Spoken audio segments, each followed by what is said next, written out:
Hey everybody, how you feeling today? You know what, I want to welcome you all to the graduation of the class of 2017, Maryland Department of Human Services Leadership Development Initiative. Everybody do me a favor and give this class a big hand, please.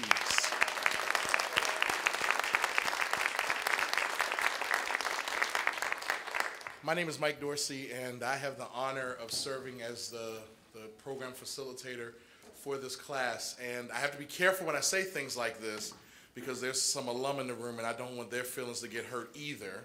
So listen to what I'm going to say. This is my new favorite class seated right behind me. Very good. Yes, yes, yes, yes. You know what? This is an awesome opportunity. This is very bittersweet because this is a 9-month program, and actually for those of us in planning, we actually start the process in December.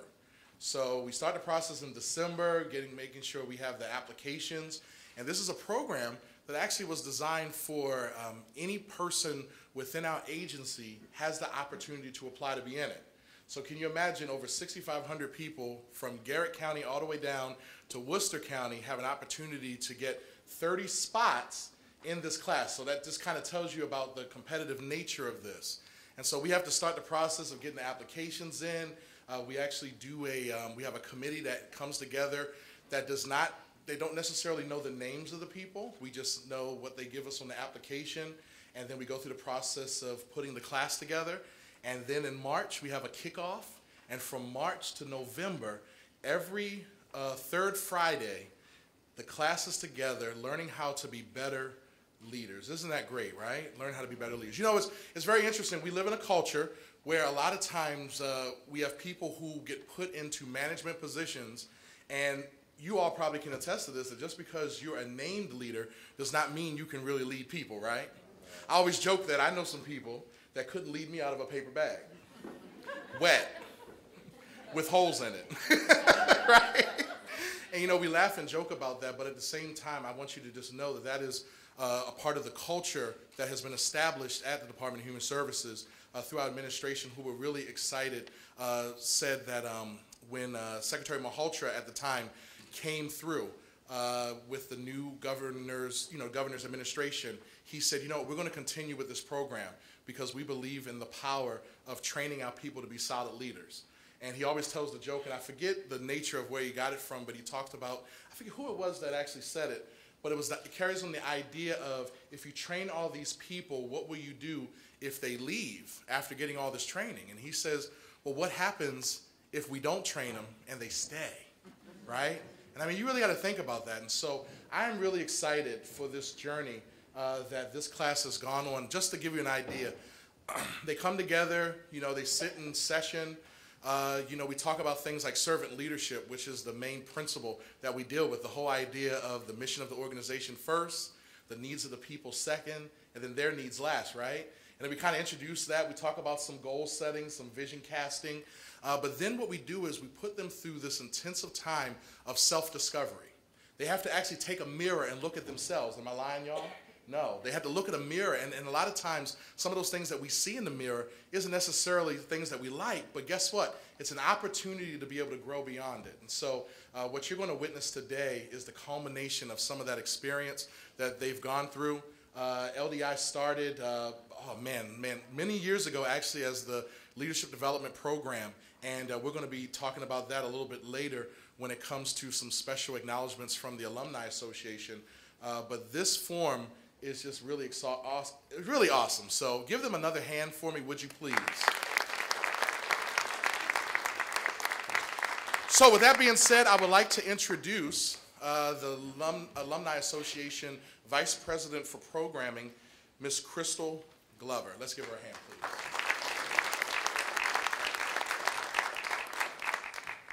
Good afternoon. Thank you, Mike. Family, friends, and colleagues. Thank you. My name is Crystal Glover, Vice President of Programming and also a 2015 graduate myself. Today we are excited to celebrate the past, present, and future successes of each graduate. We recognize and applaud you for your bravery to embrace change, your strength to overcome obstacles, and your dedication to making this great state an even better one.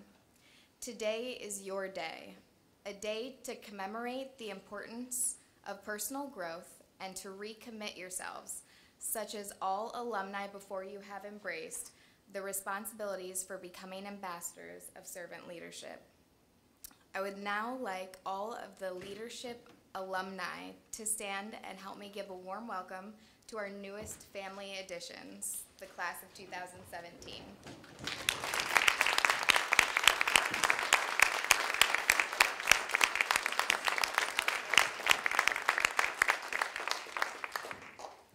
Thank you. And please help me welcome our Deputy Secretary for Operations, Greg James.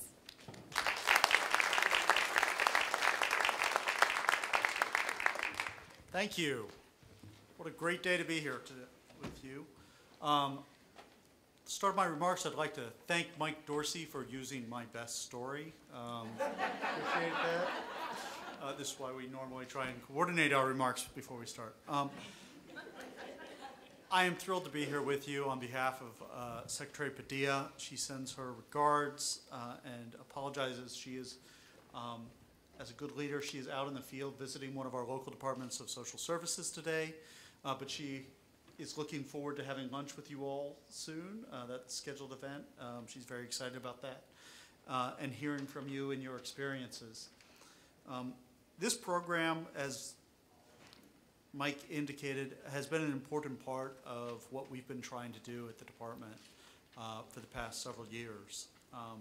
We talk a lot about our external initiatives, new programs for people that we serve, and the MD Think initiative and all those things, but really, as important as all of those things are, developing our team is probably the most critical thing that we can do, and the effort that will have the longest lasting impact on the culture and the long-term success of this department. So all of those who are alumni of this program, and to you here today, thank you. Thank you for investing the time and energy in this program, for taking us up on the opportunity to help develop further. If you're in this program, it's because someone in this department looked at you and saw the potential for more, and saw the opportunity for you to become the future leaders of this department. We don't look for people to come from outside to lead this department forward. We think that the best ideas and the talent come from within, and so whenever possible, we want to develop that, and that's why you're here today. We know that you will take this training and this experience forward and improve our department at so many levels. So we are very proud of you. We have great expectations of you. Go forth and do well, and thank you.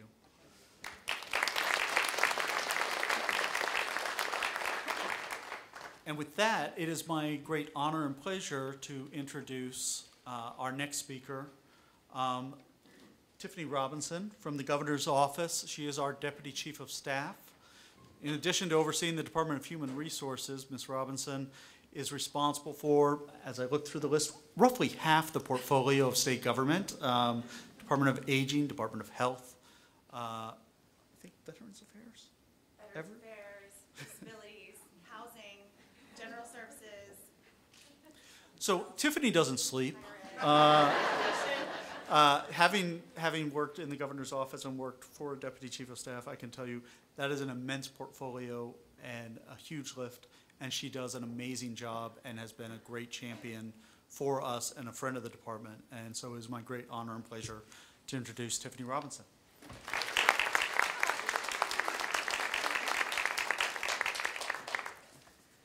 Thank you for that. That was very nice, nicer than I deserve, I think.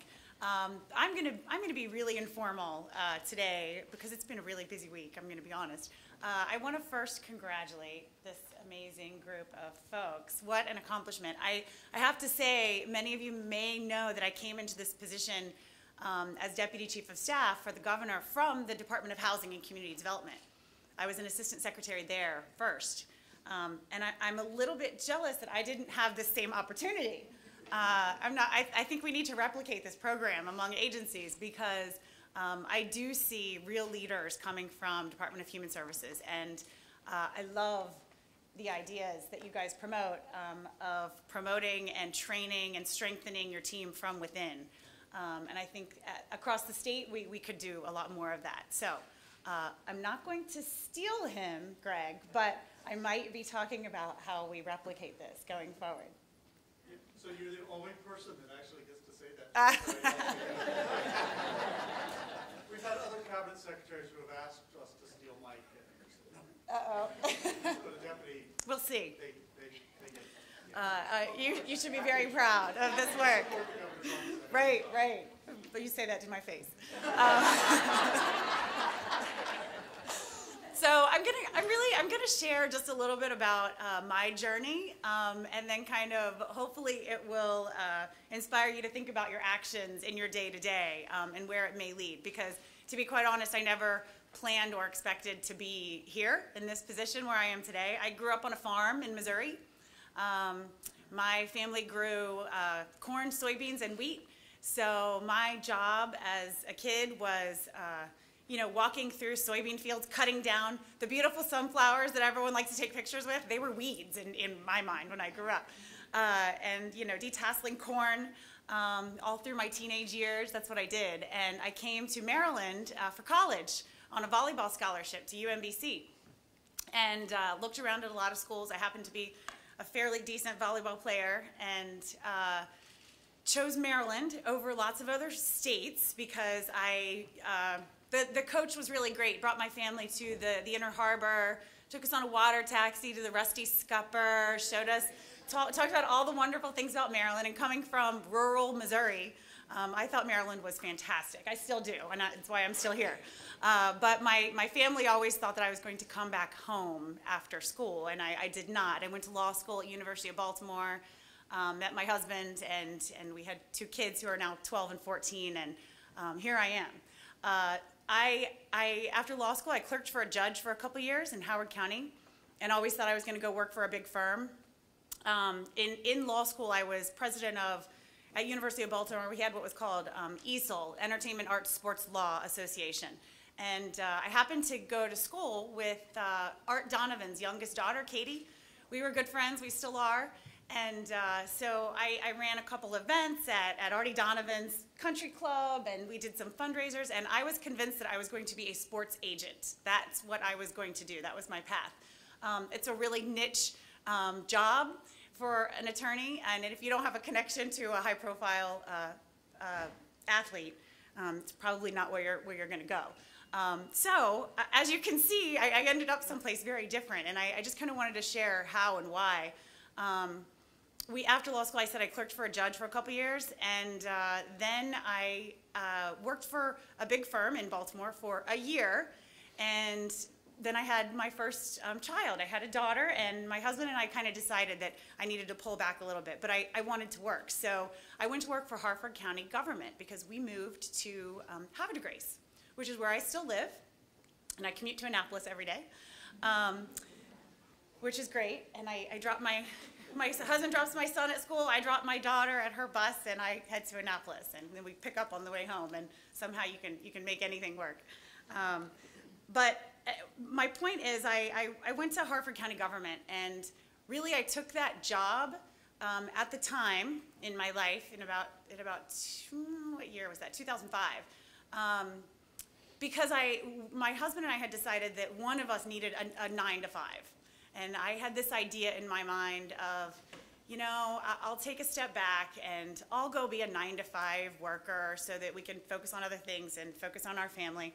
And for myself, and I guarantee for this group of people, because you don't get to this point in terms of life and leadership if you're not a little bit type A.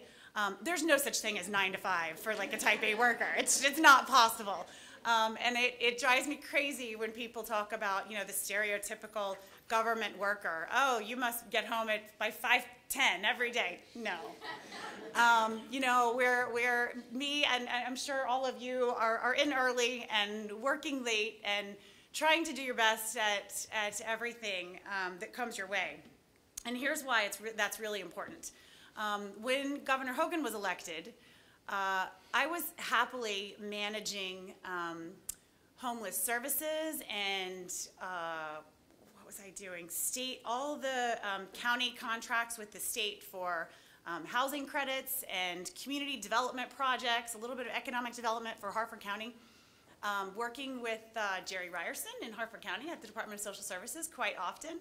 We had county staff in that office as well. So I became very familiar with a lot of what you guys are familiar with. And it wasn't the path I thought I was going to take, but I loved it. And I got involved with a lot of the nonprofits in the area and started volunteering with Habitat for Humanity and, brought my kids out to help build houses and made connections that way. And when Governor Hogan got elected, Jim Ports, who's at the state's Department of Transportation, was also working in Harford County, and he was on the transition team. And somehow, the governor was looking for someone who had knowledge of housing and community development, and my name came up. And I got called in for an interview, and they told me that the new office space for DHCD was in Lanham. And I said, wow, that's a really long drive, and that wasn't really my plan. It was an appointed position, so I was real comfortable in Harford County, 5 minutes away from my kids' school and 10 minutes away from home. But I decided to kind of take that leap and see where it led. And I learned more in a year and a half at DHCD about the state process and kind of built on what I had learned at the county level and built on my legal knowledge and learned a lot more about bond issuance and state tax credits and really the state process of government. So everything I did at DHCD, kind of the same as Harford County. You work really hard, you try to do your best. And one of the things I want everybody to learn from my story is that you never know who's watching or who's listening in anything you're doing. And I thought I was just doing my job. And I took pride in trying to do my job well, much to my family's dismay when they're, asking, is everyone else in your department really working till 8 o'clock? Is that necessary? Sometimes it was to feel proud of the work that you were submitting. So about a year and a half ago, April, May of 2016, I got a call from the chief of staff in the governor's office asking me to come to the governor's office and meet with him and a couple folks. It wasn't the governor yet. I had one meeting, and they didn't tell me what it was for. They just asked me a lot of questions. They asked me how I liked my job, and I said, I love my job. I've learned so much. And to be quite honest, there was a little bit of controversial tax credit issuance that had happened in the week prior. So part of me thought I was in trouble. Like, what have I done? I'm like scanning back through every project we had worked on, like what it got to the governor's office that they're not happy about. It turns out a week later, so it all happened in about 8 days. I had one meeting, and a week later, at about 10 a.m., I got another call from the chief of staff asking me to come over to the State House. And right before we got off the phone, he wanted me to, it was 10 a.m., and he wanted me to be there by noon. And right before we got off the phone, he said, oh, by the way, you're probably going to be meeting with the governor today. And I said, wow, I wish I had had a heads up. I would have worn a business suit. I was in pants and a sweater that day, I think. So, you run over, and after about an hour in the governor's office, he says, here's the thing. I'd like you to be my new deputy chief of staff. I'd like you to start next week. We have cabinet retreat. Can you wrap things up this was a Tuesday. So he wanted me to start on the following Monday. And you don't really say no. And I asked him, who decided that I would be a good fit for this position? And it was a couple events. It was one event where I happened to MC the announcement of a DHCD student debt relief program at Camden Yards. And I want to tell you something. I did not want to do it. I actually argued with Secretary Holt about kind of running that event because I thought it should be the secretary, and he was going to play a different role that day, so he said, you can do it, and I was going to be announcing the governor and the lieutenant governor and really giving the summary of the program and kind of being the face of it. I pushed back. I mean, I dug my heels in. And what I learned from that was that event, coupled with a couple other conversations, somehow got the governor's attention. And he liked what he saw. And the governor is the type of person that, if you get a good feel about somebody, he thinks you'd be a good fit for the team. And I have learned along the way that the way people remember the way you make them feel, much more than what you may have specifically done or said. They remember the feeling they took away from spending time with you. Part of me thinks I got lucky. Part of me thinks that, right place, right time. But the moral of the story really is that what I said a little bit ago. You never know who's watching, who's listening, who's going to carry some information to the next place. And I couldn't be happier in this job. As Deputy Secretary James was mentioning, I oversee a lot. So I had the housing background. My background is housing finance and legal affairs. So that was a fairly easy lift. And I was lucky enough to have the human services side of experience from working at local government and with the nonprofit world and understanding the grant process. The education portfolio has been a little bit more difficult for me because I was starting from scratch in terms of working with our state board and our higher education commission and the university system. But everything that I oversee, we keep talking about adjusting portfolios. And as it turns out, I mean, human services is kind of the base for everything else that happens in state government. And it touches housing and health and education every single day. So every time I'm meeting with one of my secretaries or a group that has a problem that we're trying to resolve, it oftentimes comes back to the services that you guys are providing. And we're very thankful to have you doing just that. I would say that if I could give you any advice, I think I already said it, and I'm going to say it again and in another way. Give your all in everything you're doing every day. It's really important, and people remember it. You just never know where it's going to lead you. I would encourage you to lift each other up along the way. I'm sure you've learned that in this program, but encouraging words go a long way. And everybody has a bad day, and everybody makes mistakes. So when we're there for each other, it helps us all. The other thing I would advise you is to step out of your comfort zone as often as possible. It's not always an easy thing to do. When I was young, I'm grateful that I had a mother who really pushed me. I was a little bit shy as a kid, and doing things like, I remember when I would need to, I was an athlete growing up, and I remember when something came up and I was going to have to miss a practice or miss a game, and I was always so nervous, and she would make me pick up the phone. It was dial the phone and make a call, no texting. I didn't have that.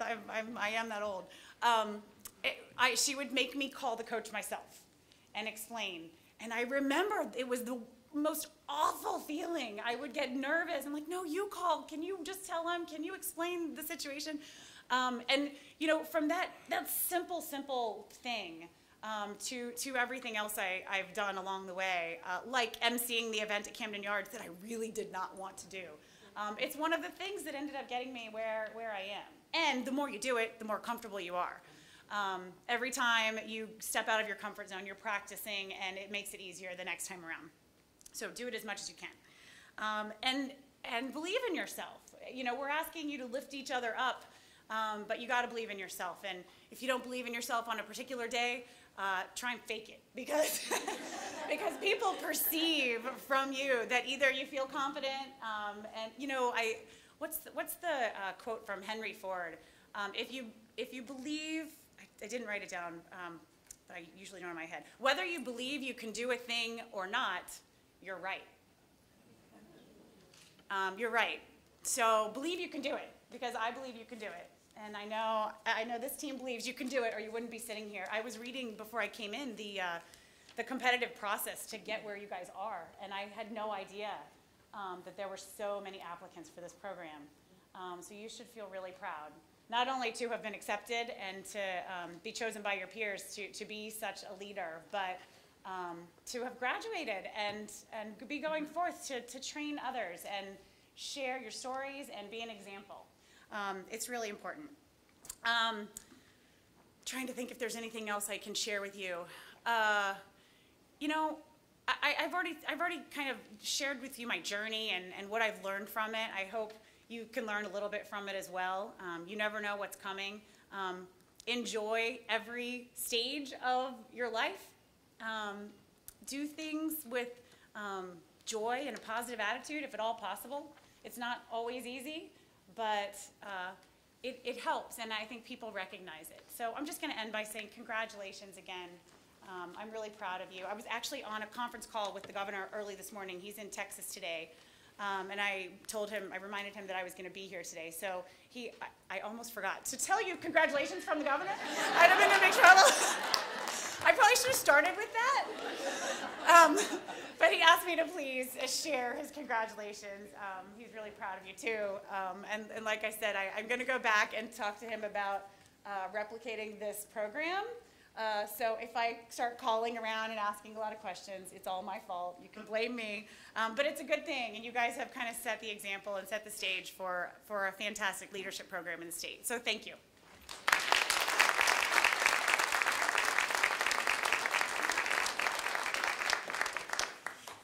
Deputy Chief of Staff Robinson, on behalf of the LDI committee, we would like to give you a couple of trinkets of our appreciation.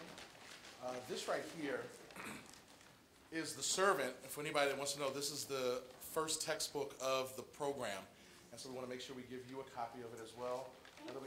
We also have a little bit of DHS swag Awesome. for you to keep in your office. So thank you very much. Thank you so much.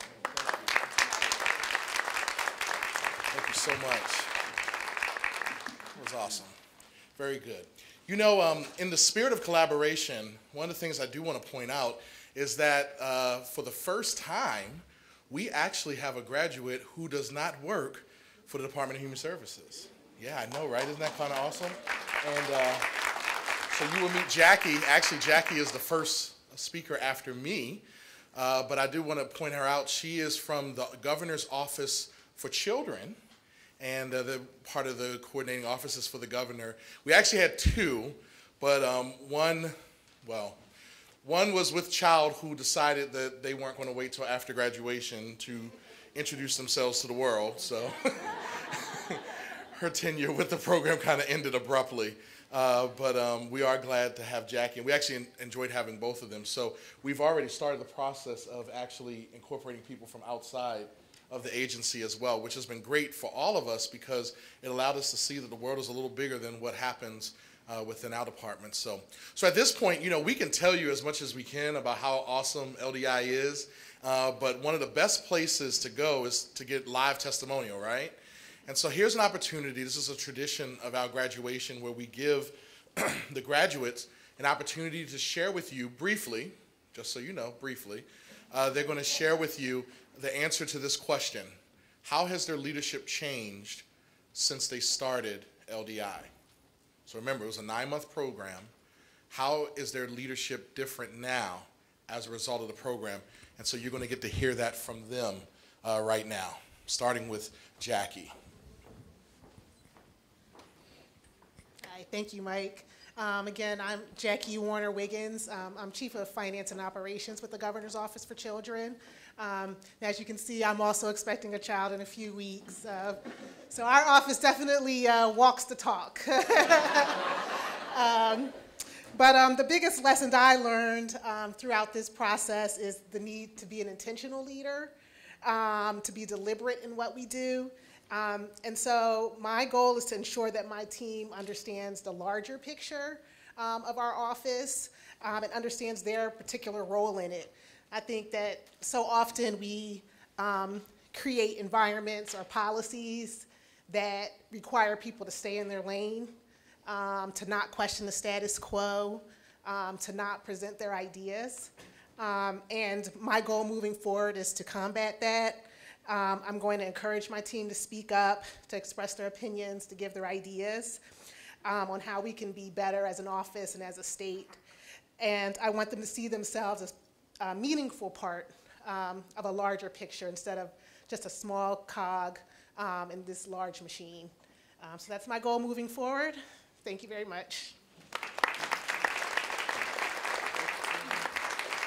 Good afternoon. My name is Jacqueline Tina Turner. I am the Workforce Development Manager at Baltimore City Department of Social Services.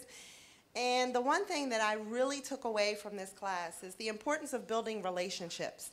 In order to serve people, you have to get to know them so that you can identify their needs.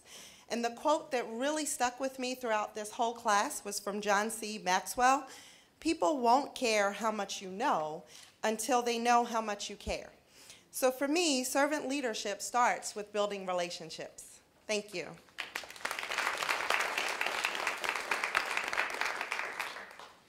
Good afternoon. My name is Tenille Thomas. I am the Chief of Staff for the Social Services Administration.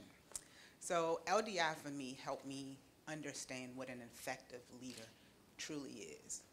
An effective leader is able to communicate.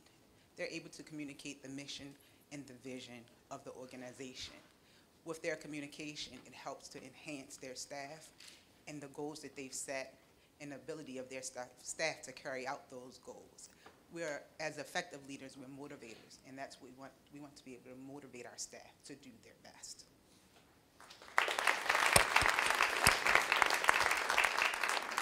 Good afternoon. I'm Brandy Stocksdale. I'm the Director of Child Protective Services and Family Preservation at the Social Services Administration. LDI has been a great experience. As a result of LDI, I've focused on improving my communication skills, as well as being mindful of how my behavior and my actions affect the climate of my agency. So moving forward, I am committed to making some time for self-reflection and making sure that I'm going to be a self-aware leader. Hi everyone, my name is Jody Simmons. I am the Special Projects Coordinator at Queen Anne's County Department of Social Services. I would say that LDI has really increased my self-awareness, including how others perceive me. I now recognize some traits within myself that I want to adjust and others that I want to develop, and I really feel more equipped to affect change within my agency, and I'm just so happy that I have this group of people to help support me through that. Thank you. Good afternoon. My name is Cindy Russell, and I'm the Child Support Supervisor for Charles County Department of Social Services. I feel that LDI has helped me define and identify the type of leader that I am. I feel more confident as a leader, and I've definitely stepped out of my comfort zone. My communication skills are stronger, and I genuinely and honestly value my staff more as a result from LDI. I realize now how valuable I am as a servant leader. Okay, thank you.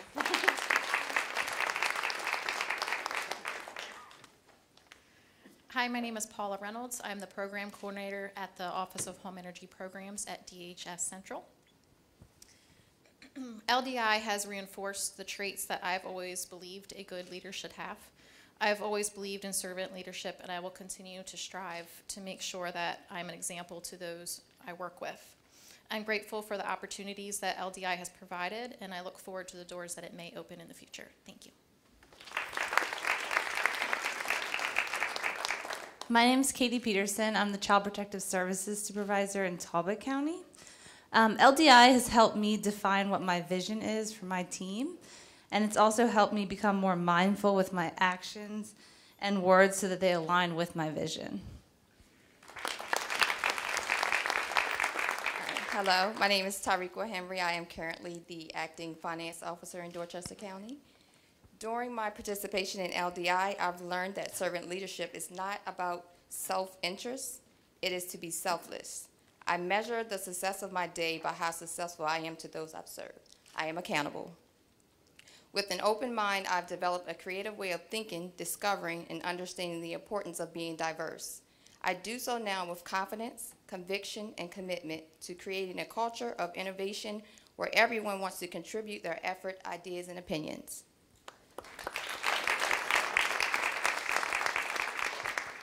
Good afternoon, everyone. My name is Jenna Janica, and I am the lead worker in child support at Carroll County Department of Social Services.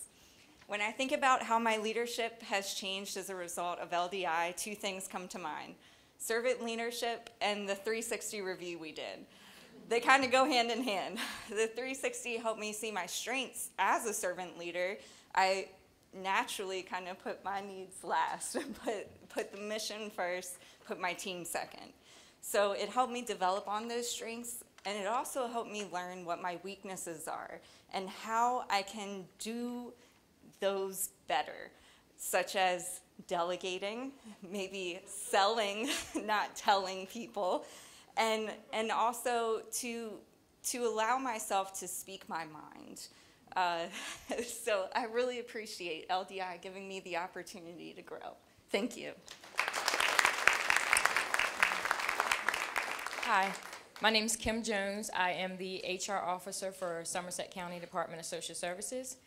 While I've been in LDI, I have learned a lot. It has taught me to step outside of my comfort zone and trust the opinions of others. In human resources, at a small agency, a lot of decisions are left on me to relay to my director. So it's to be able to trust and appreciate everyone else's opinion, and then also to be able to accept constructive criticism in the process. Thank you. Good afternoon. I'm Melissa Harris. I'm the Child Support Supervisor in Caroline County, Maryland, and I also supervise the Midshore RISE program on the shore. For me, the LDI process was a little bit different.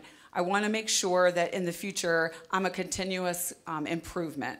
We all have flaws, but I think sometimes as leaders, we just see that vision in front of us and it's move, move, move, move, move.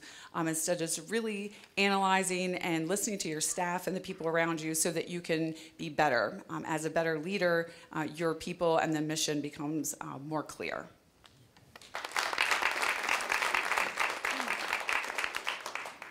Good afternoon. My name is Michelle Kirkland, and I'm the Special Projects Coordinator for the Quality Assurance Division in the Baltimore City Department of Social Services.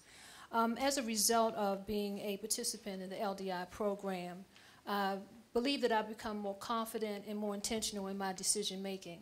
I also recognize that if I know that I know that I know that I know that I should be okay with that and move forward with it.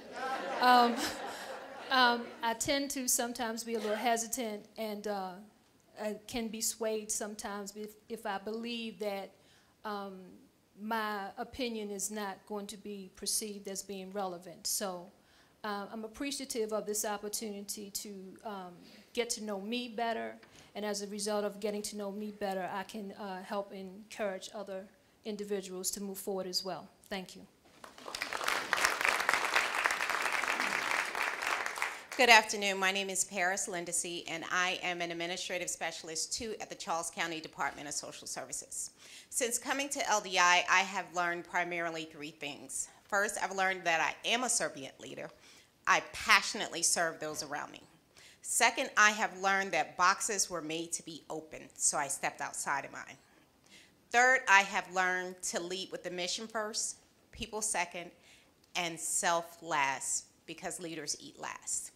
I am truly appreciative of my class of 2017. They have been a blessing in projecting me forward. And to Mike, I thank you for your vision, and we understand that vision without, wait a minute, nope. Okay, vision without action is a daydream, and action without vision is a nightmare. And I thank my classmates for sharing my daydream.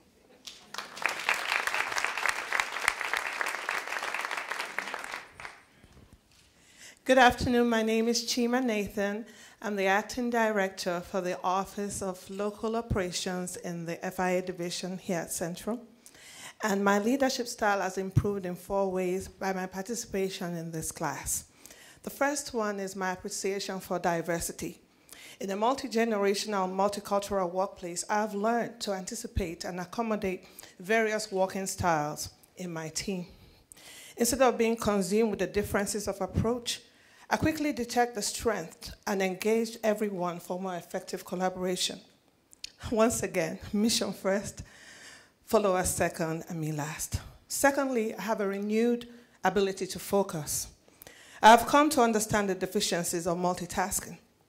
These 9 months have provided me much paid time to reflect and to prioritize. In order to provide strategic leadership, I have to be present both physically and mentally. I no longer have to be the superwoman.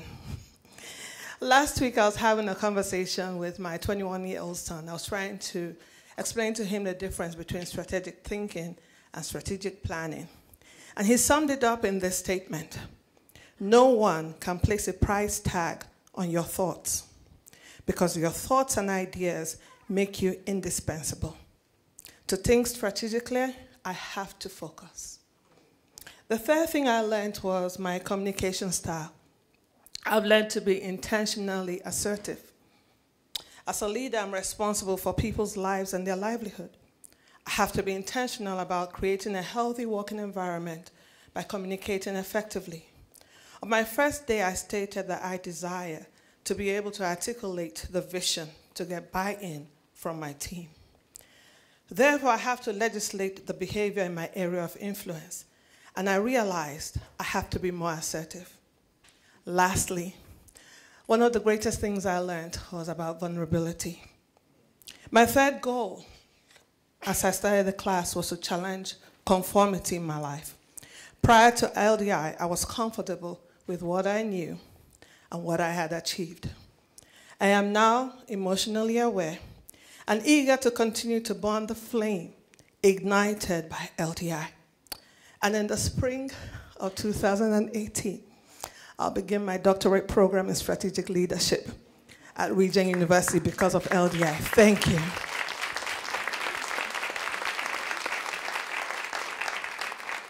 That's a tough act to follow. Good afternoon. My name is Shelley Neal Edwards, and I'm the director of Kent County Department of Social Services. From the first class of not knowing the majority of anyone to the last class where we have developed a connection with each other, I have never experienced such a high-quality leadership program.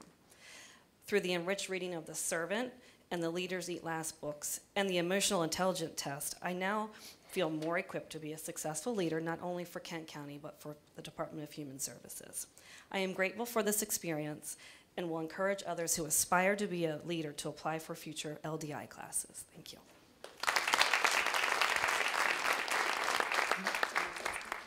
Hi, good afternoon.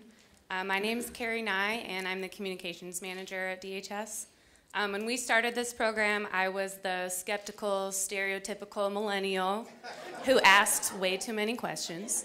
And at the conclusion of the program, I'm confident in saying that I'm still the skeptical, stereotypical millennial who asks too many questions.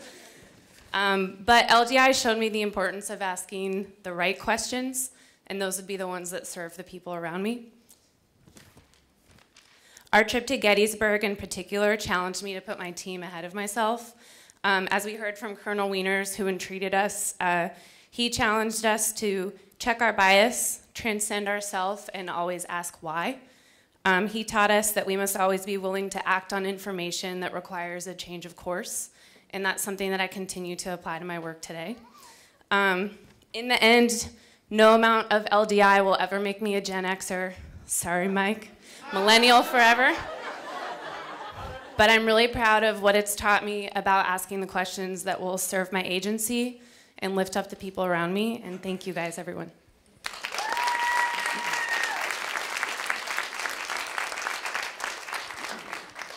Hello, my name is Bill Farrington. I'm the Geographic Information Specialist at the Department of Human Services. I've learned 3 things from this LDI program. First, I have a better understanding of why people do the things that they do, self-awareness, and the importance of communication and leadership. Thank you. Good afternoon. My name is Carrie Durham. I'm the Director of the Office of Policy and Training at DHS Central. So through leadership development, I was able to identify attainable self-improvement goals and with that realistic benchmarks. So I totally recognize that I am a work in progress and I am very grateful for this opportunity. Thank you. Good afternoon. My name is Letitia Brooks, and I am an Office Services Clerk Lead at the Baltimore City Department of Social Services. And prior to being accepted into the LDI program, I dealt with self-doubt. There were times when I didn't feel confident within myself. I second-guessed myself a lot. And being in this program, dealing with a great class and teacher, it has basically shown me and taught me that you can do anything that you put your mind to, and if it's in your gut to do it, do it. So now I do not second guess myself. I just dive right in and do it and go from there. Thank you.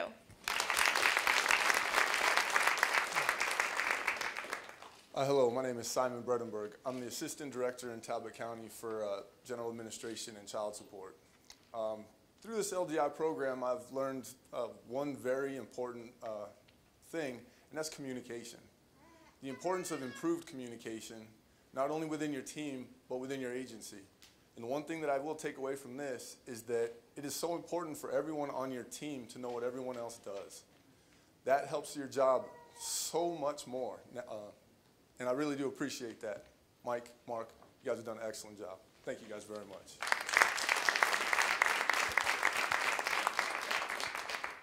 Good afternoon. My name is Roberta Baldwin, and I am the Director of Worcester County Department of Social Services.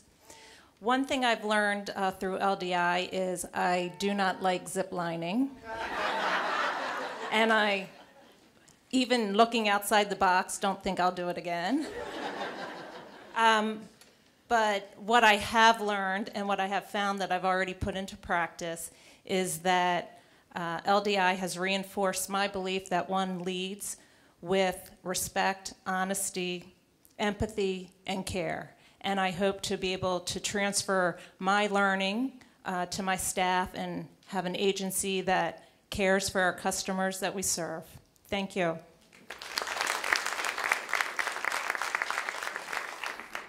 Hi everyone, my name is Corey Baker. I'm a trainer at HRDT, that's Human Resources Development Training. One thing that I can take away from the LDI program is that learning is a journey. And it's one that everyone in the program fully acknowledges and understands. As a trainer, I often go around and I applaud all of those who have enrolled into the training because they have a desire to grow and become better in their personal lives as well as their professional lives. And each and every person here has decided that they would continue to grow, and they have. And I would say that each and every person in our interactions together has taught me something.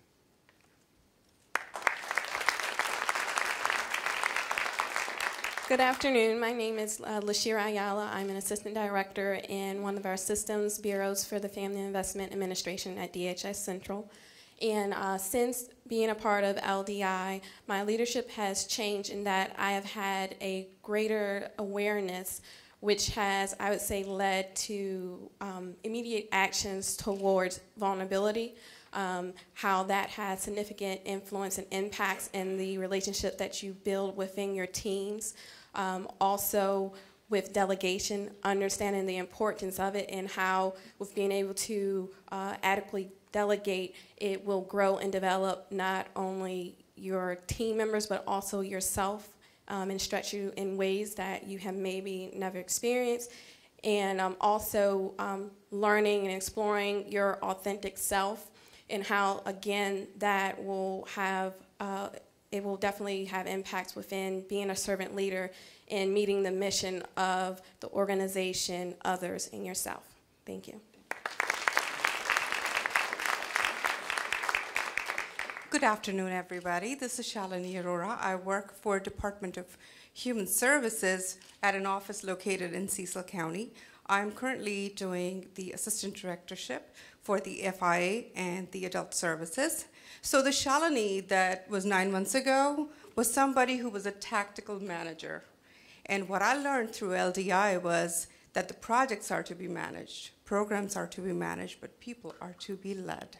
So that is something that I will be always cherishing and aspiring to continually do at my local. And I would first want to say thank you to the work family and home family, because without your support, this could not have happened for any one of us. So thank you.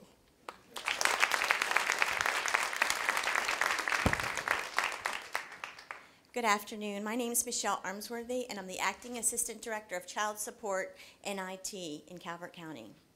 It was truly an honor to be selected for this program. This program has made me look at myself more closely on how I treat people, how I speak to people, and made me a much better listener. The program has confirmed my beliefs as a leader. A servant leadership is the way I want to lead, and how I want to teach staff to lead. I value staff more. I appreciate everything they do, plus I value the opinion that they have to get our work done. Thank you, Mike. Thank you, Mark. Can you give them a big hand, y'all? That was, wow.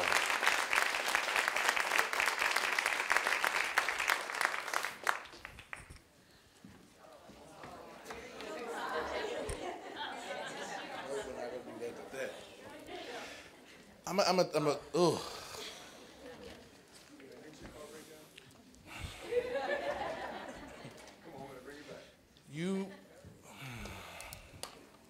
Okay.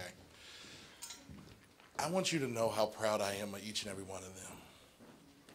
And alum in the room, you know what goes on with this, don't you? And to see them kind of jump out of their boxes, some of them I didn't even knew how to say 2 sentences in public. And the way that you were able to articulate, you know, there are times as a you know, I'm in the learning world, and you don't really know if people get it until you have moments like this, you know? And so I want to acknowledge you all and let you all know that I love you all from the bottom of my heart. And I'm trying my best to keep all that for the end, but y'all just jacked a brother up. I'm sorry, Madam Deputy Chief of Staff. But I am just really, yeah, okay. All right, we're going to do this. All right, so here's the next part. So part of this process, and you'll hear me say this a lot, is that there are things in our lives, we have processes in life, right? And a process is a what? Series of events that must take place in order for one big event to happen. And part of the process is a group project that everyone dreads. If you were like me in school, when they said group project, you instantly got sick, right? Just, man. And but we make them do a colossal one. And what's exciting about this project, for those of you that are alum, is that we're really committed in our planning to make sure that the project is not just something that's real nice, it looks good on paper, you put it in a nice notebook, but then it sits on a shelf for years and nothing's done with it. And we're very committed to making sure that if the class is going to put the 4 months into it that they did, that it's definitely something that can be of use. Does that make sense? So we really were committed to this year working with our Office of Strategy and Performance to try to find something that could lock in with what the agency is actually trying to do, so that way they're not just doing something for the sake of doing it, but they're actually doing something that could have some bearing later on down the road in future programming. And so what you're about to witness is basically a recap of that project. And so I'm really excited. This is the first time I tried to keep as much of a distance from it as possible because I love this moment when I actually get to see what they do. So I'm actually going to go and I'm going to go up there and kind of watch. If y'all, am I allowed to do that? Like go up there and watch? So I'm going to actually go up there and watch as they go ahead and present their recap of their project. Y'all ready? All right. Let's give it up for them one more time as they present their project.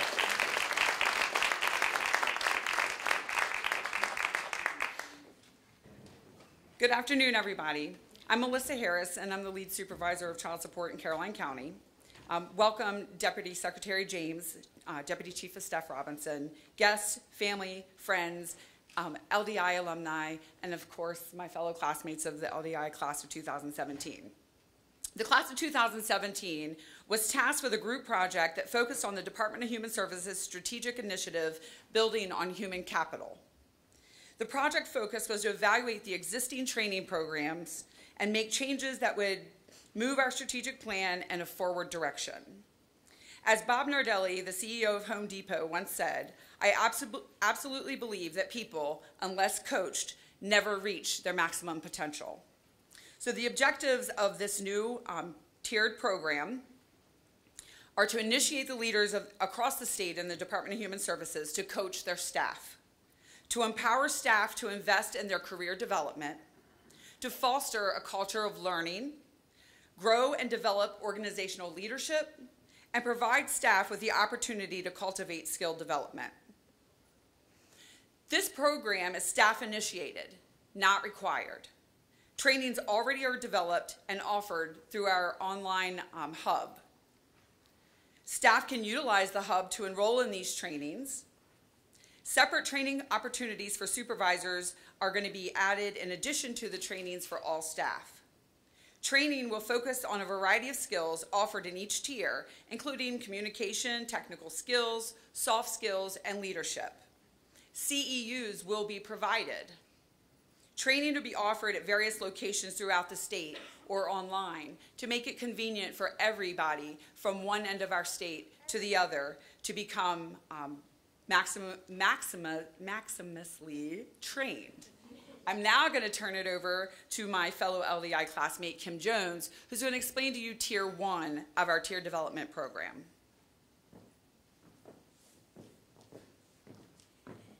Thank you, Melissa, for that great introduction. And once again, thank you all for being here with us today. Tier 1 of our tier development program is called Be Prepared. It's preparing those that are willing to step out and do something different in their professional life. It also prepares them to change several essential skills in their life: professionalism, time management, and situational awareness. This tier, along with others, have several available trainings that a lot of staff go through now, which includes ethics, public speaking, and also Google review trainings, as well as others. We're currently in the process of looking into creating new trainings, which consists of Communication 101. That would include learning about your different parts of your communication as far as verbal and non-verbal communication. Employee wellness training we've looked into as far as learning how to manage stress in your personal and professional life, and also self-care to prevent burnout. We all know that in your professional life and your personal, you do a lot both, and you don't want to get burnt out, because if you get burnt out, you'll start not enjoying the work you do. So these trainings are currently being developed for that tier. And next, I'll turn it over to Ms. Janica to talk to you about Tier 2.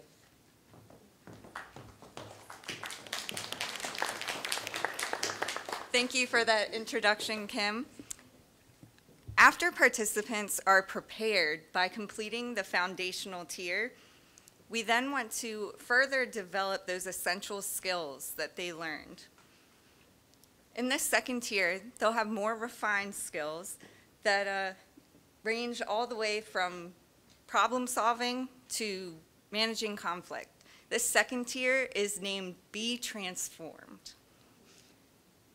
Along with those initial trainings, an advanced public speaking training will be required to help participants build upon the essential effective communication that they learned in that first tier. We also want to build upon those self-care and wellness categories. These categories are so important for working personnel that are in positions where compassion fatigue is very common. Employees could be experiencing compassion fatigue without even knowing it. Tools such as stress management and knowing your own emotional intelligence can help participants transform their thinking about their daily stressors, whether these participants are on the front lines with the customers or managing personnel. A training that we want to develop to keep in the be transformed spirit is mindfulness. Mindfulness is the active, open attention to the present. When you're mindful, you can feel all your thoughts and feelings without judging them, whether they're good or bad. When you do this, this allows you to focus and live in the present. What this initial introductory course to mindfulness will do is educate one on what mindfulness is and how to implement it into their professional and personal life. After being transformed is complete, I would now like to introduce Letitia Brooks to go into our next tiered development category.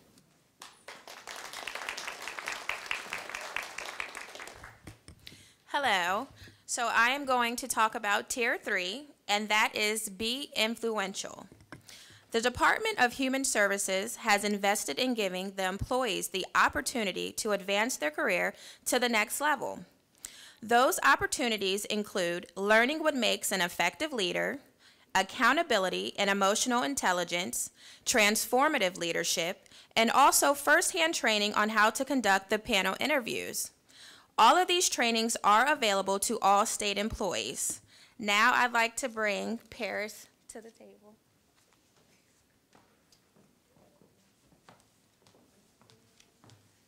Good afternoon. My name is Paris Lindesay. And now that we know how tiered development works and we understand the goals of the program, let's talk about recognizing the employees who complete this prestigious staff program. One option is to offer public recognition, maybe on our social media site or on the DHS website. The public recognition inspires people, which naturally motivates them to maintain or improve their performance. We can also award staff with anything from ribbons on their badge to certificates of completion, and if we're really daring, then we can offer them a lunch with our executive team.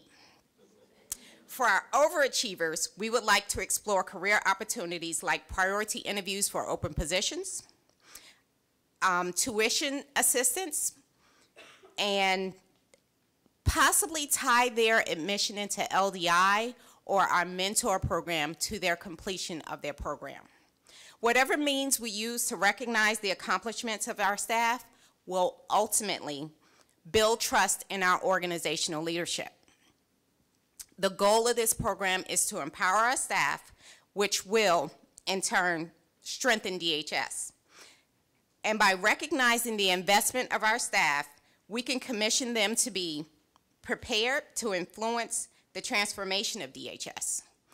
And again, I thank you for your time, and I would like to introduce my very beautiful and powerful classmate, Miss Michelle Kirkland.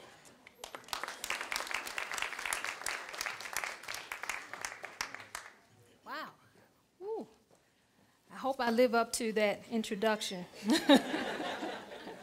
Again, my name is Michelle Kirkland, and I've been tasked with giving you a little overview as to how we came up with the catchphrase, be.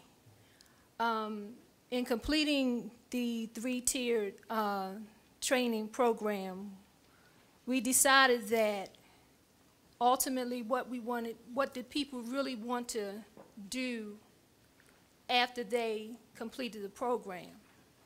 We decided, we talked about how when one initially come into the process, they're not sure exactly who they want to be or what they're going to become after the program is over.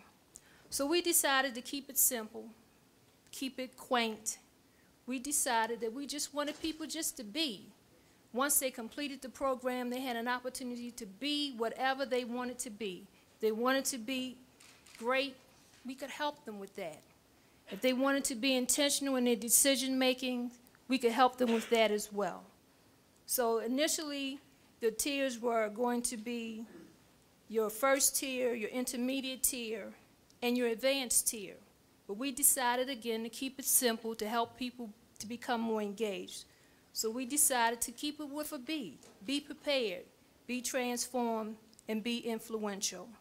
So I encourage everyone to encourage people to engage into the program and to simply just be the best person that you can be. And finally, I'm tasked with inviting you to see a video that we put together to help you understand who we were at the beginning of this process, who we became during the process, and who we are now that the process is about to be completed. So before I do that, I would like to thank Mr. Mark Lindesay. Did I say it right first? Lindesay, I'm sorry, for his time and his talent. And y'all, he really made us look really, really good. And we want to thank Paris also for sharing her boo with us. So again, enjoy the video. We ask you again to be prepared, be transformed, be influential, be DHS.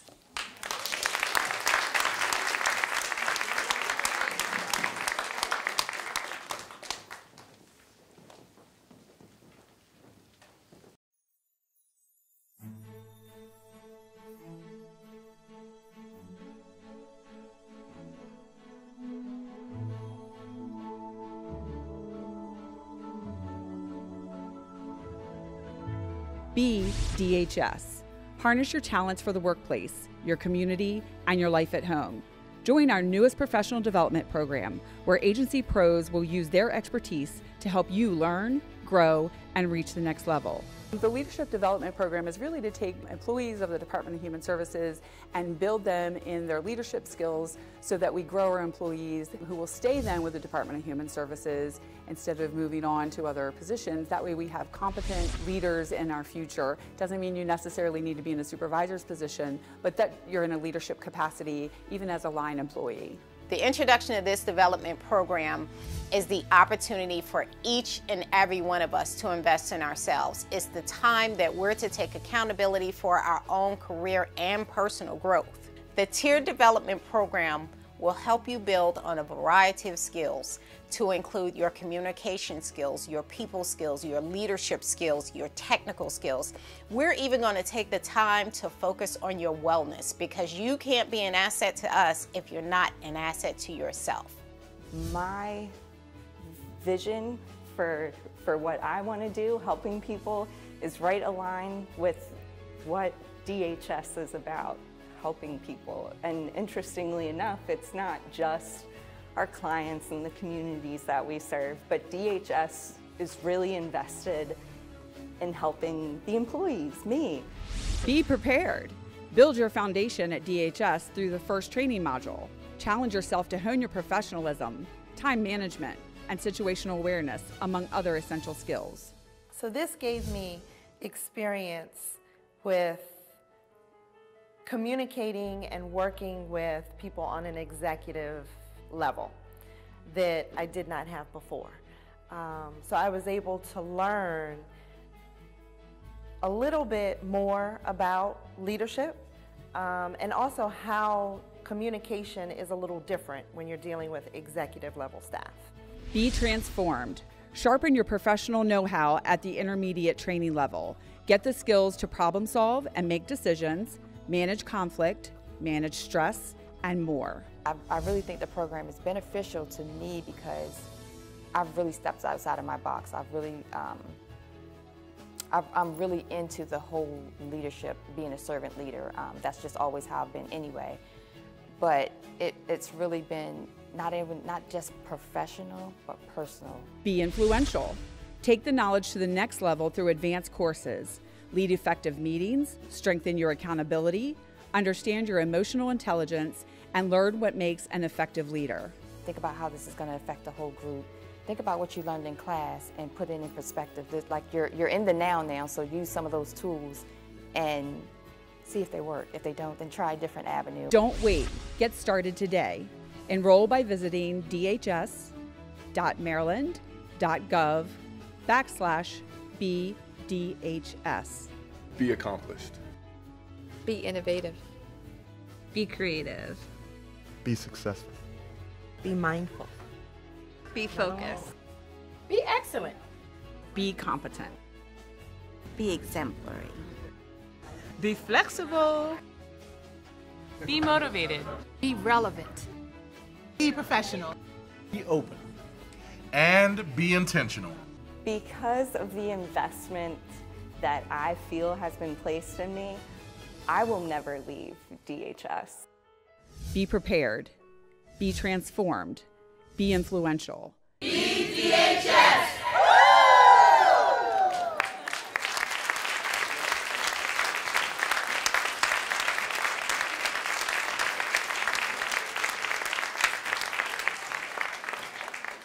That was awesome.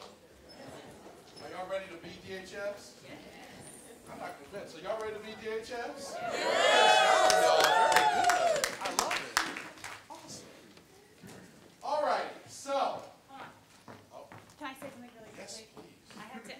I have to leave, and I wanted to apologize for having to leave. I'm supposed to be in Harford County to deliver a judicial commission at the courthouse for a new judge at 4 o'clock. So I'm going to rush out. But that was awesome. I am so excited about what you guys are doing. So I didn't know you guys were working that hard, and I want to take all your classes. And I hope you guys implement this because it's really cool, and I can't wait to see what future classes do. I can help in the recognition part of scheduling lunches or meet and greets, so please let me know. All right? I really want to make sure the governor, and I will brief him in our next staff meeting as to what you guys are doing because this is so cool. So congratulations. I'm sorry I have to run. Thank you.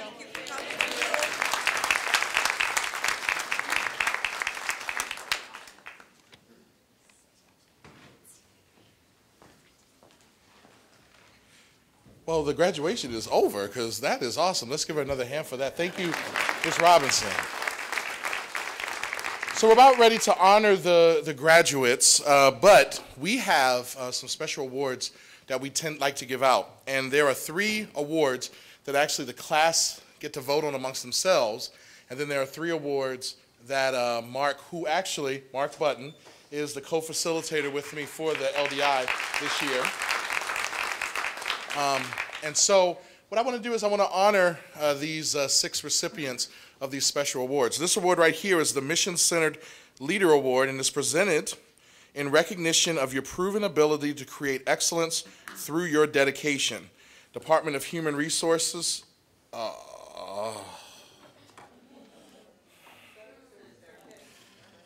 Yes. Department of Human Services Leadership Development Initiative 2017. Paris Lindesay.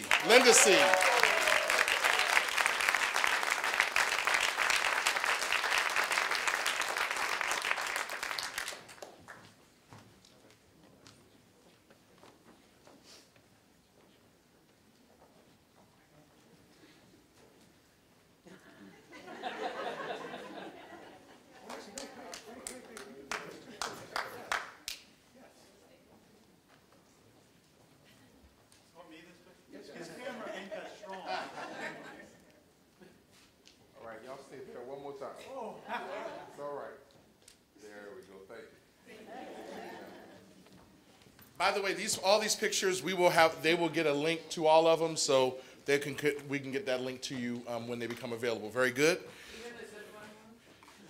They're already there. Yeah, we have those. This one is the Quiet Storm Award, presented in recognition of being chosen by your peers as the leader who showcases leadership in an unassuming way. Michelle Kirkland, let's give it up.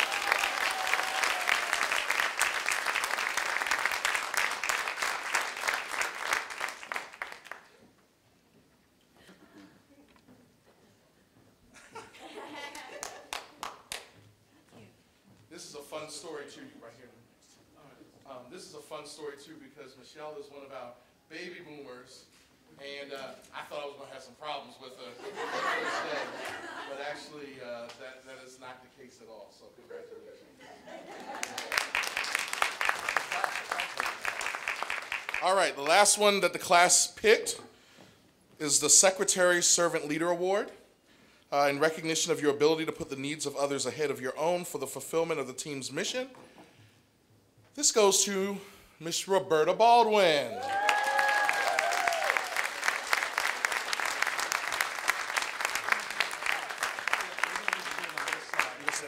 We're going to do it over here. So okay.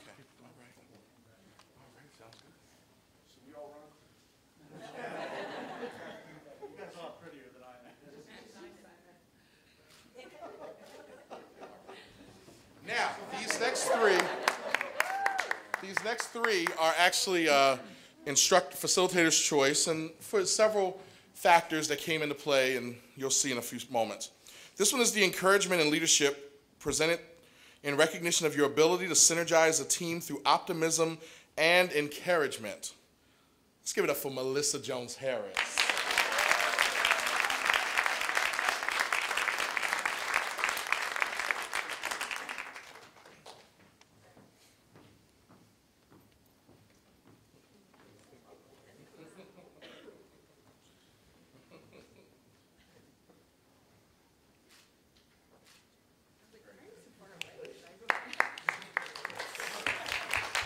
So if you go to training with me, you know that at some point in the session, you're going to have to shake a little tail feather a little bit. You're going to have to do a little something with the music. So this is the Rock Steady Award, not necessarily because of their dancing prowess, but it's in recognition of your ability to maintain a temperament of consistency and stability regardless of circumstances.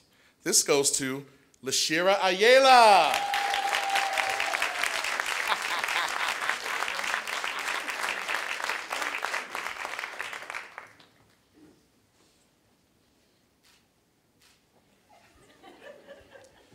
By the way, Lashira and Paris, actually, they made history because when the time came to present the project, the time came for the class to pick the project manager, they actually decided to be a duo. And so Paris and Lashira actually did it. And I'm going to be honest, I was a skeptic. I was a skeptic like Carrie. So I actually had a moment of skepticism. I actually said, well, I don't know if that's going to work. But I just let them go ahead and do it. And team, did it work?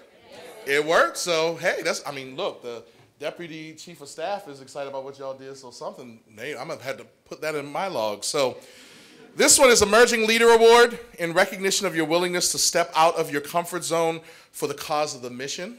And this goes to Jenna Janica Hug.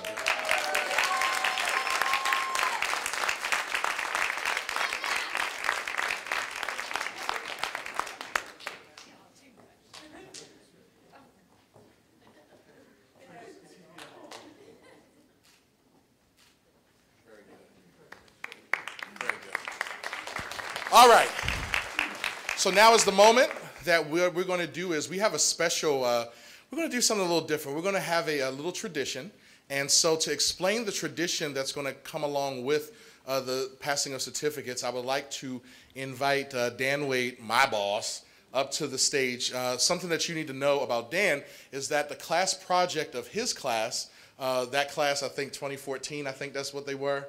They weren't the best class because my class was the best class, but anyway, their project was the Alumni Association. And so he was actually the first president of the Alumni Association. And we kind of came together and decided, you know what, this would be a great tradition to continue on. So Dan, can you explain what's going to happen as a part of their certificates? In addition to the certificate, what are the graduates going to get? All right, very good. Let's give Dan a hand, please.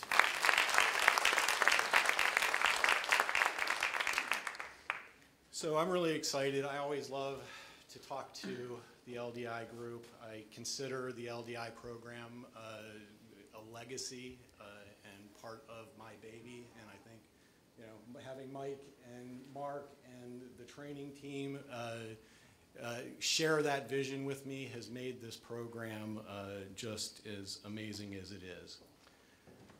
So before I talk about the new tradition that we're going to introduce, first I got to thank you guys for allowing me to bumble along with you at the ropes course and at Gettysburg. I truly enjoyed getting to know so many of you. You are such a strong class. It's really exciting. As you did your introductions, one of the things I hope people noticed was the cross-section of people that are in this class throughout the DHS organization. This is not just for the top tier. This is for everybody who has shown that they want to be leaders, and that makes me excited. So the new tradition that we're going to implement this year is we commissioned LD Alumni Association pins.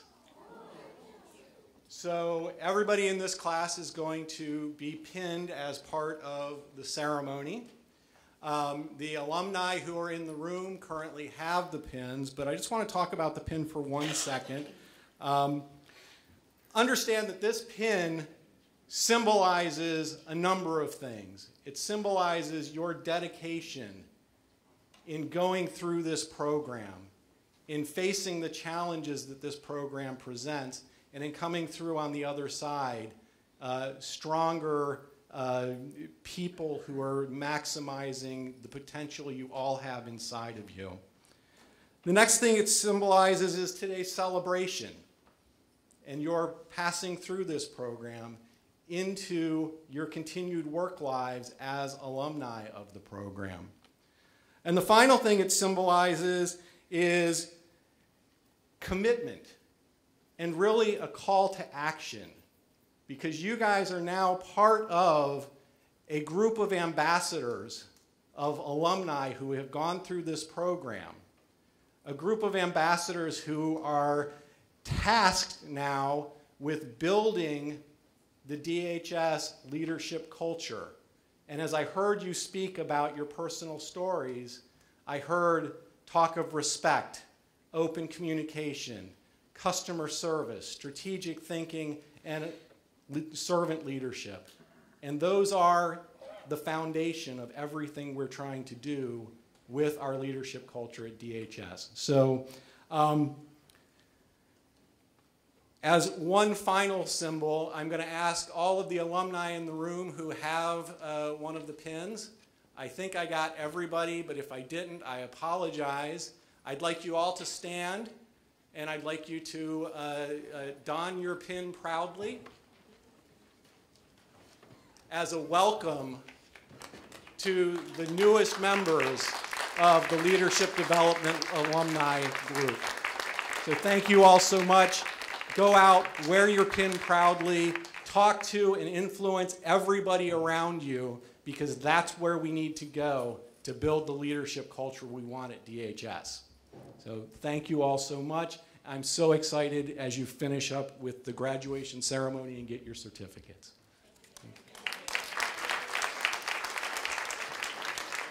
All right, graduates, you ready for this? All right, here we go. This is a presentation of the certificates time. Start with Michelle Armsworthy.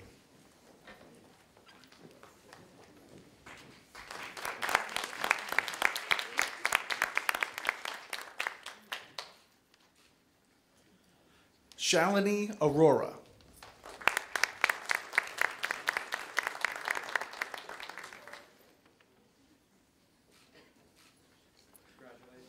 Lashera Ayala.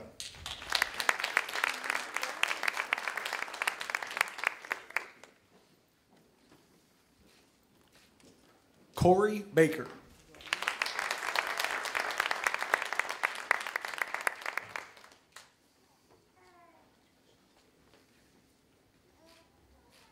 Roberta Baldwin.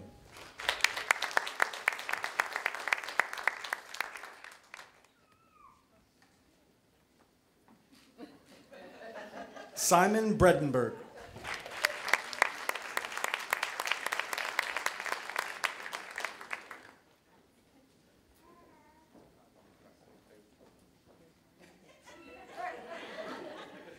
Letitia Brooks. Okay,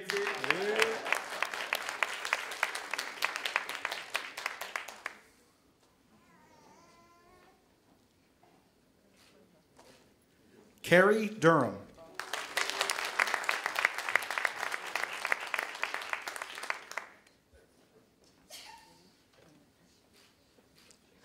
Bill Farrington.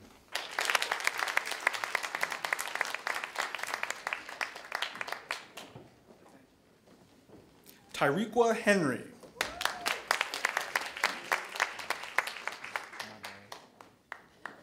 Sorry, Tyrequa Henry.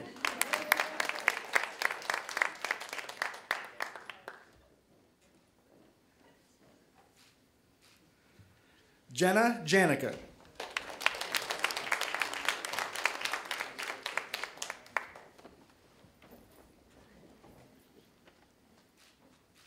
Kim Jones.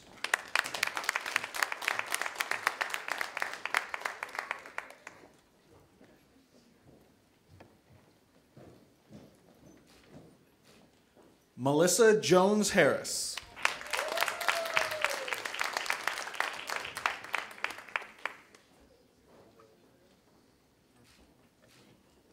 Michelle Kirkland.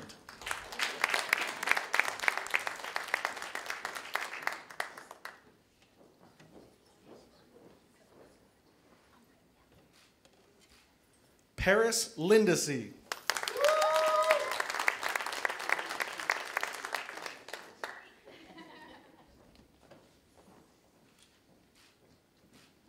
Chima Nathan.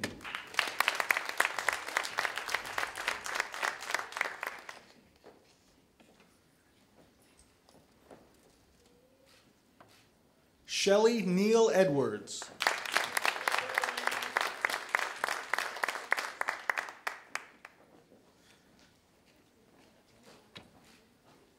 Carrie Nye.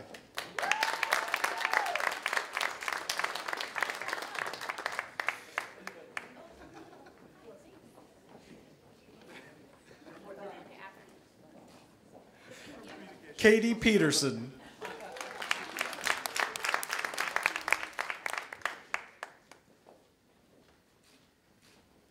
Paula Reynolds.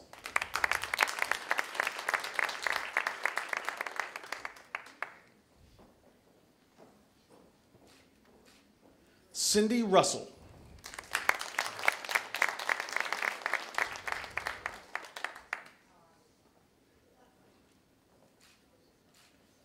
Jody Simmons.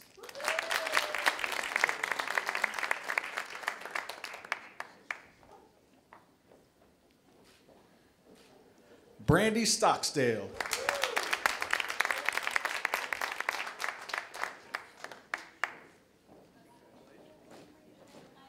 Tennille Thomas.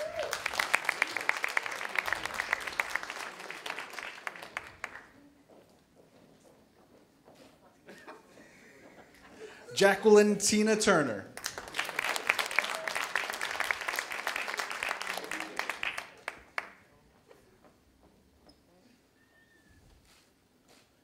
Jackie Warner Wiggins.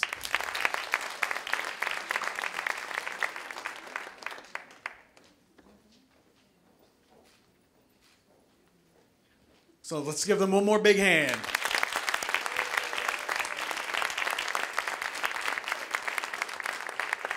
I think y'all can do a little better. Give a big hand to the class of 2017.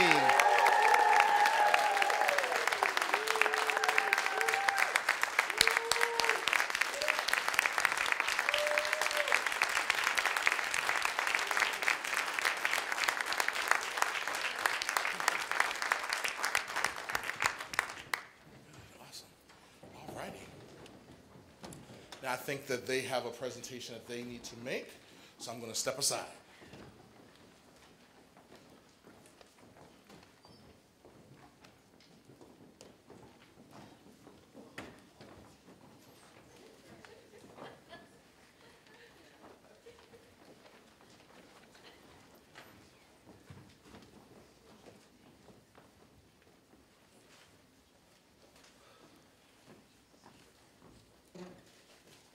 Well, for the class of 2017, we would be remiss if we did not, I don't even know that there's words good enough, but to say thank you to Mike and Mark We are forever changed because of 9 months. And it would not have been possible without the two of them. They were not just trainers, they were coaches, they were mentors, they were counselors, they were friends. We could go on and on and on. And those who know me, the public speaking part is not the problem because I got that one down pat, so I could talk for another hour. But what I will say is coaching is unlocking a person's potential to maximize their own performance. It's helping them to learn rather than teaching them. And you did that. You helped us to learn about ourselves, the things that we were confident in, and the things that we were very uncomfortable with. And for that, I don't even know that thank you are two big enough words. So with that, the class of 2017 would like to present you with a gift, and I can't give you the background until you open it, so come on up, Mark and Mike, please.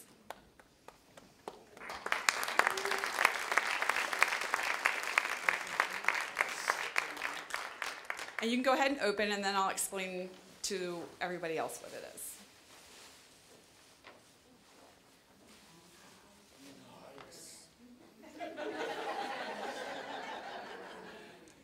So for those who are not LDI alum, we, as a part of the LDI process, we go to Gettysburg and we do the leadership tour.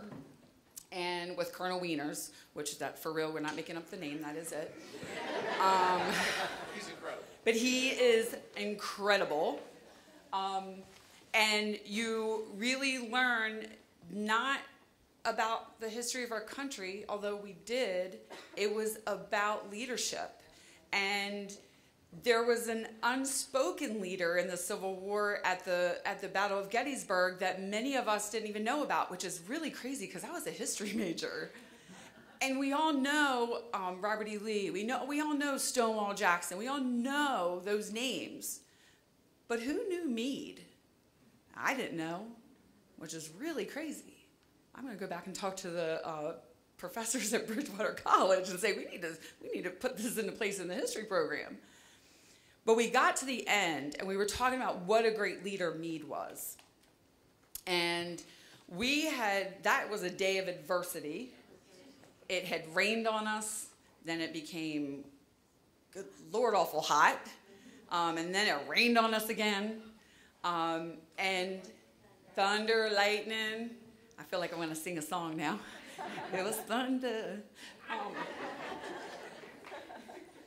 That's our thing. And we were standing at the very end, and we were at the Meade statue, and they said, break into groups, and let's talk about, what did you learn today? And we were tired. We were ready to go. And the storm was coming. And we said, in the eye of the storm, be Meade. And that's pretty much been like the class quote since. In the eye of the storm of the everyday work that we do, with the clients and the customers that we serve, it is now more than ever critical that we are the Meade, that we are the powerful leaders that are communicating with our staff, that we are leading them with the vision and the mission of the Department of Human Services and the local departments, because without that kind of leadership, we're going to fail and lose the war. And so we got them the class picture in front of the Meade statue, and we put the class quote, be Meade, on the statue. The Gettysburg people are probably like, where did that come from? But it's actually on there with class of 2017 because we want them to remember that really for us, they were the Meades through the last 9 months. They were our Meades in the eye of that 9-month storm where we cried, we laughed, we danced. These people know how to do the biker shuffle now. And we had an incredible, incredible time, very transformational. And again, Mike and Mark, thank you so very much. It is something that I don't know that any of us will ever, ever forget. So thank you.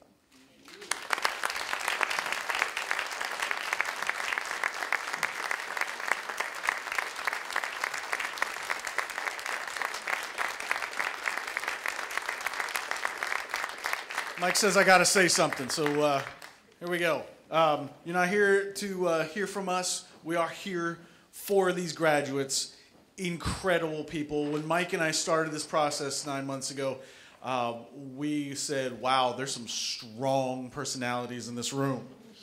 Strong. And through it, it was so amazing to see the openness, even things they disagreed with. And Carrie and I never stop asking questions because it makes people better. And so we're so proud of you all. Couldn't say anything more. Mike? Wow. You know what? First of all, I just want to say thank y'all. Thank you from the bottom of my heart. I can't wait to put that into a place of honor. Wow, so y'all knew all that while I was ranting about that quote upstairs and all that stuff. See, they some interesting people.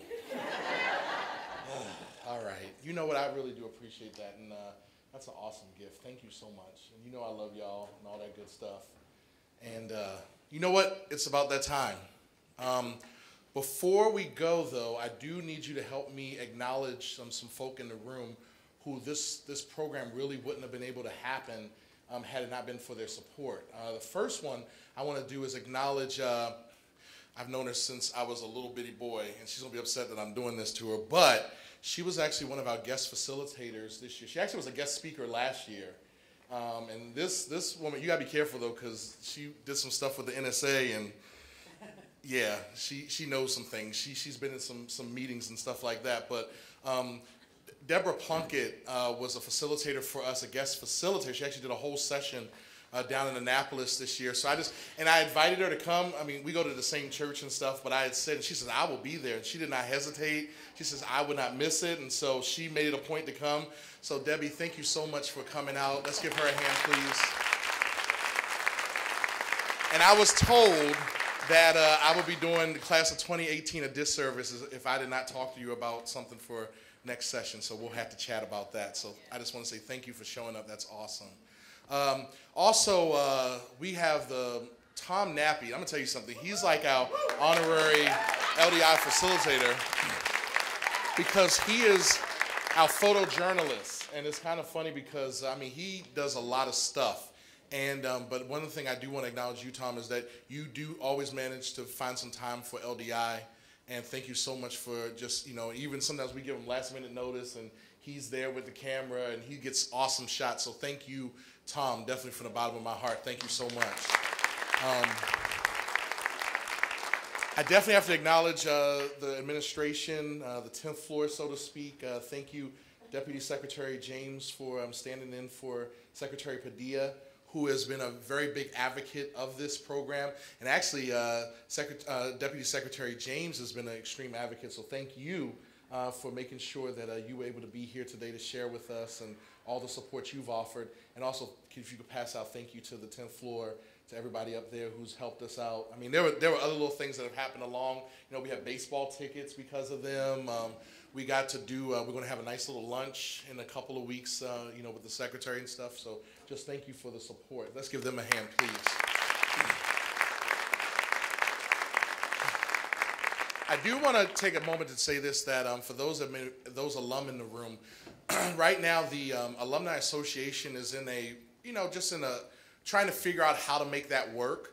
And we had some challenges this year, but I do want to acknowledge the current officers of the LDAA. If they would stand up, we got Thelma and Mike and Crystal, and there's some others here. If you could acknowledge them, they are the outgoing Alumni Association. And alum, just know that there are some things that are getting ready to happen. You'll be hearing about them. There's some things that we kind of been holding off in the learning world, the training and development world, because I was waiting on your project. And I kind of had gotten wind of some things that y'all were doing. And so I was like, you know what, let's hold off, see how that's going to fit in, so that way we can roll all that out. So I want to thank you all for that. So you'll be hearing more for the Alumni Association. But I have to acknowledge the best team in the world. I need the HRDT training unit, wherever they are, to stand right now. I need every last one of them to stand and remain standing so that you all can acknowledge them. With Mark over here, you have Corey right here. You have Julie and Rosa. Shantae, our newest addition. Please give them a big, big, big, big, big, big, big, big hand.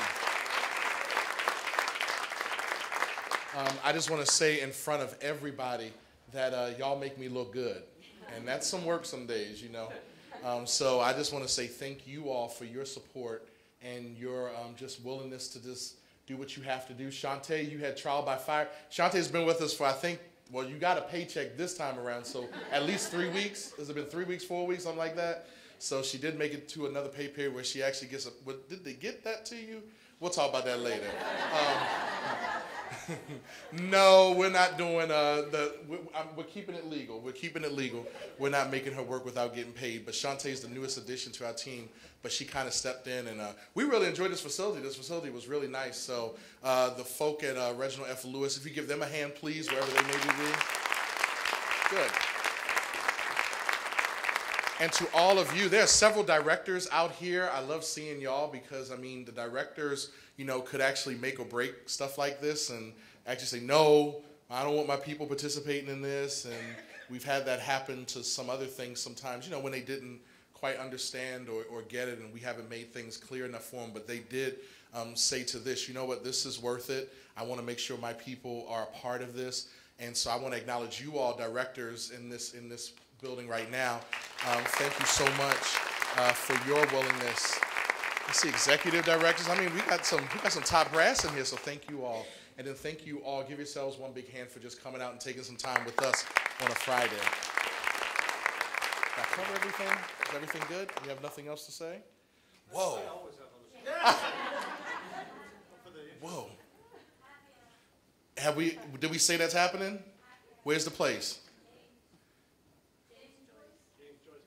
Okay, all right, cool. So we have to keep this work time first. We got to make sure before we dismiss, because we don't want anybody to get the wrong impression about state employees that we use work time to do some other stuff. But I do want to say that there is I've gotten wind that there's possibly a post-graduation happy hour at the James Joyce Pub that's down the street in Harbor East, something like that. And you know, I'm not saying that, you know, we're going to pay for anything, but I am saying that we would love your company. But I do know that water is free. So, I mean that, but we would love your company. And if anybody wants to kind of join in and participate, just make sure you have already signed off on Workday, because timesheets are due tonight at 11:59. So, yeah, we got to sign off on it. But just, we better not see if you at James Joyce and we saw you at 4 o'clock down there, you better make sure you off at 3:30, because you didn't hear that from me. I'm just saying, but I'm just saying. All right, you know what I'm saying. But no, in all seriousness, thank you all. And with that being said, we're adjourned. Have a good rest of the weekend, everybody.